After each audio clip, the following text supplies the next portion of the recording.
Chapter 5 Punishment. Night mist still hung over the battlements when Haille crossed the courtyard to the gatehouse the next morning. Only the scullery servants were about, carrying wood for the fires and water for the cisterns. A cock was crowing somewhere in the stables, but none of the horses were whickering yet for their morning feed.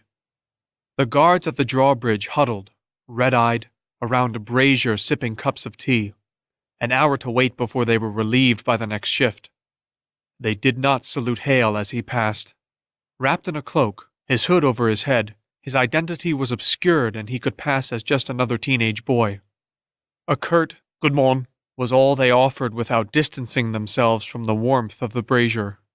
Haille appreciated the indifference. At least it was honest. Yana herself had woken him that morning with a reminder of the punishment Madame Havisham and she had decided upon. Lines, as usual, but this time he would have to complete them in the library where he was also expected to help Master Gilbert with any tasks he required.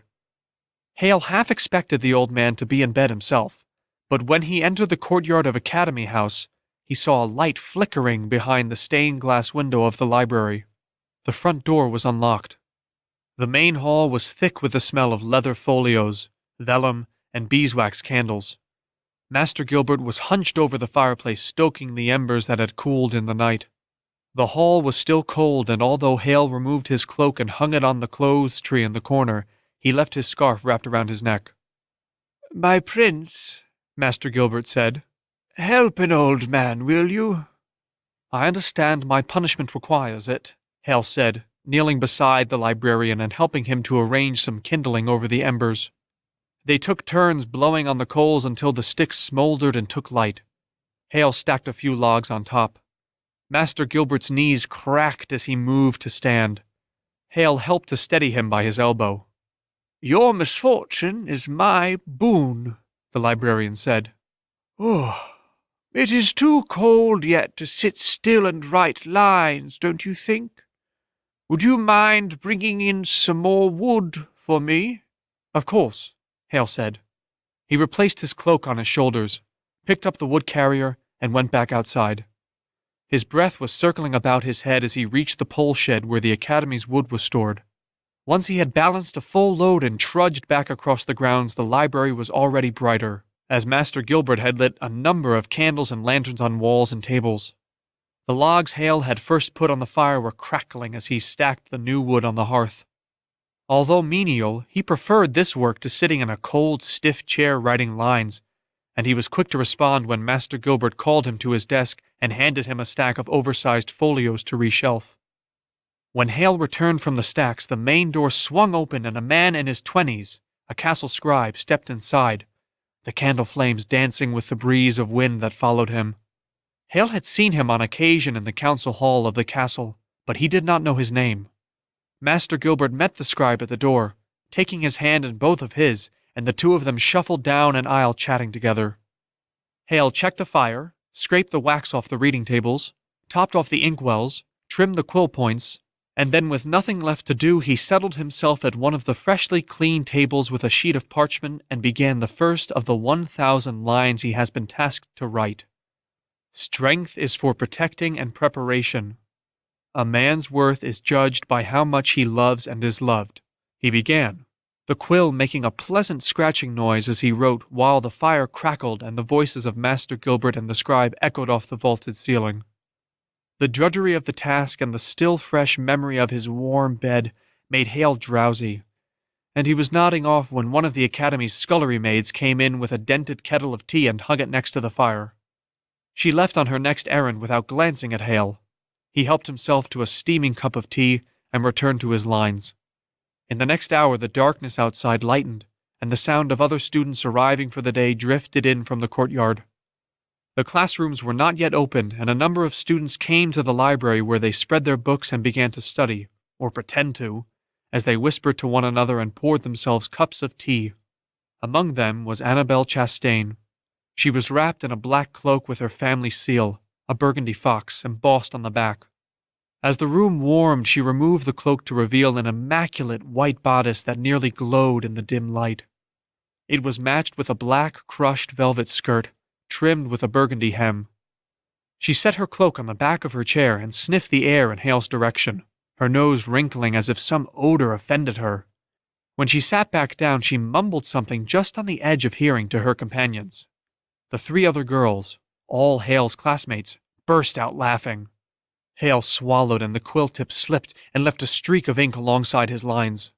He was 2 lines further along when Master Gilbert called him back to his desk and handed him 2 more folios to reshelf.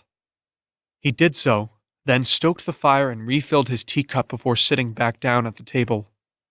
The quill was in the inkwell where he left it, but the feather was turned in a direction he did not remember. None of his leaves of parchment were disturbed, but the uniformity of his lines was ruined. He stared at the words written in the middle of the page in flowing, looped script that only a girl could write. Haille is a freak. Queen killer. His knuckles were white around the handle of his mug. Annabelle and the girls were poring over their books, their heads lowered in a show of diligence that he knew to be contrived. His eyes tracked back and forth between his cup and Annabelle's white bodice.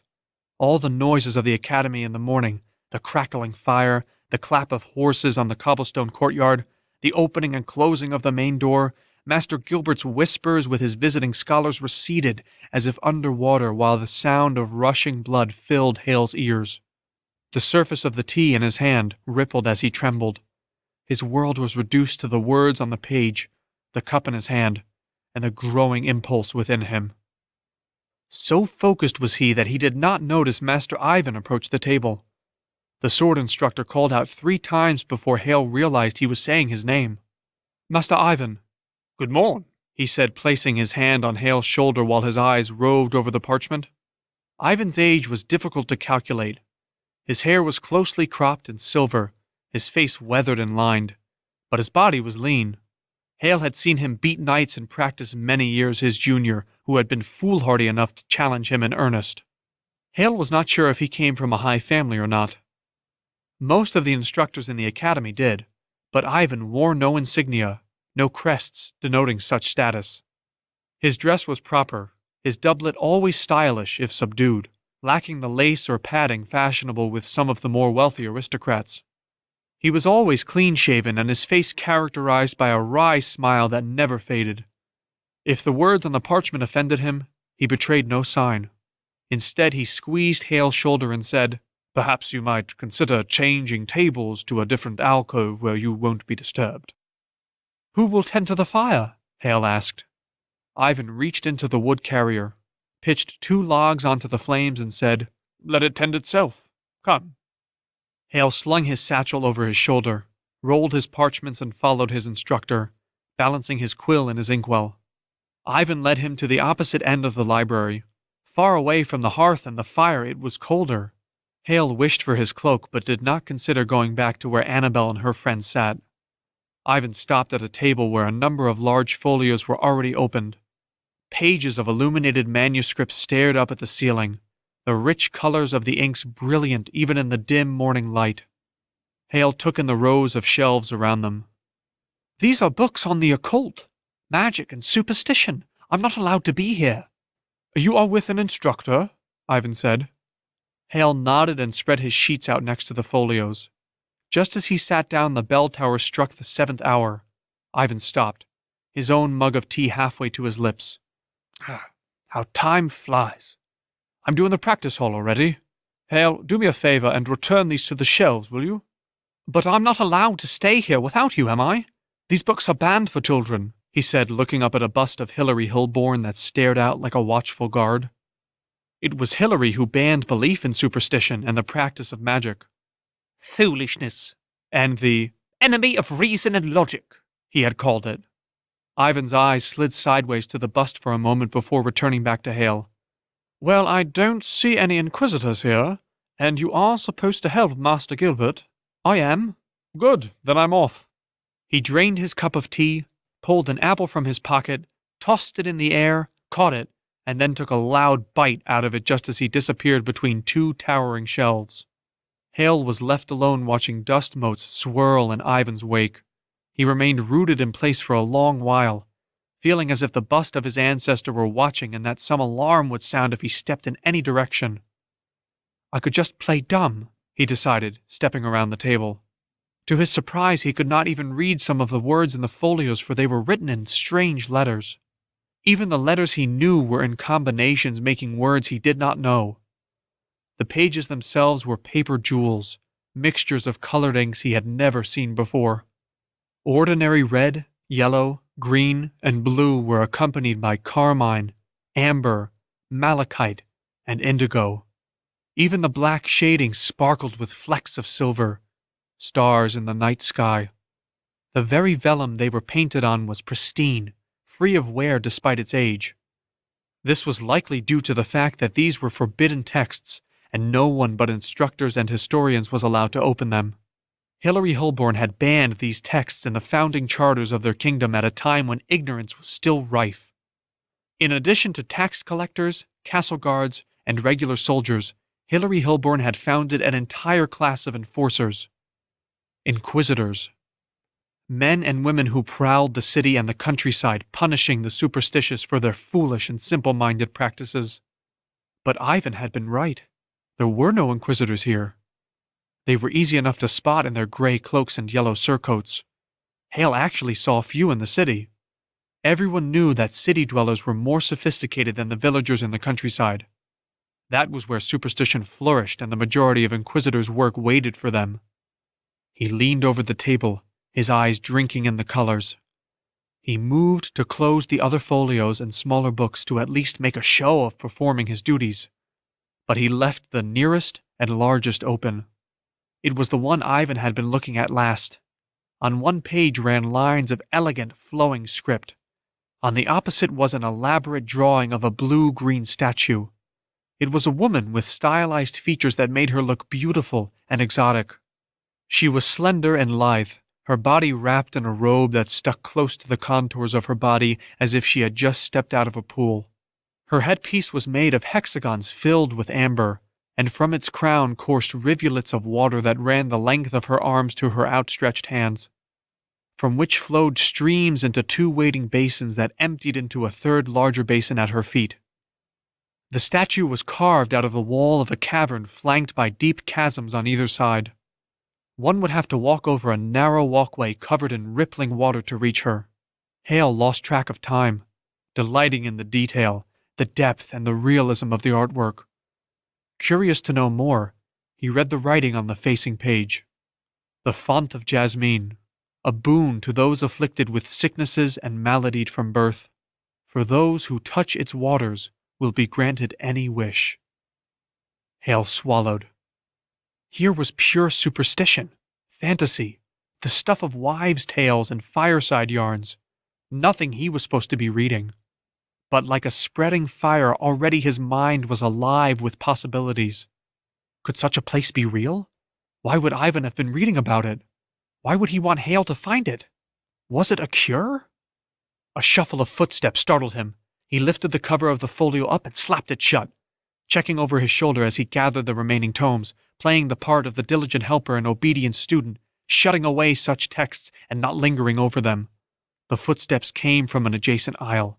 Haille caught sight of someone, shorter than he, in a drab-colored cloak with tattered edges. Another student? He piled the books and folios on his arms and followed, lightly as not to give himself away.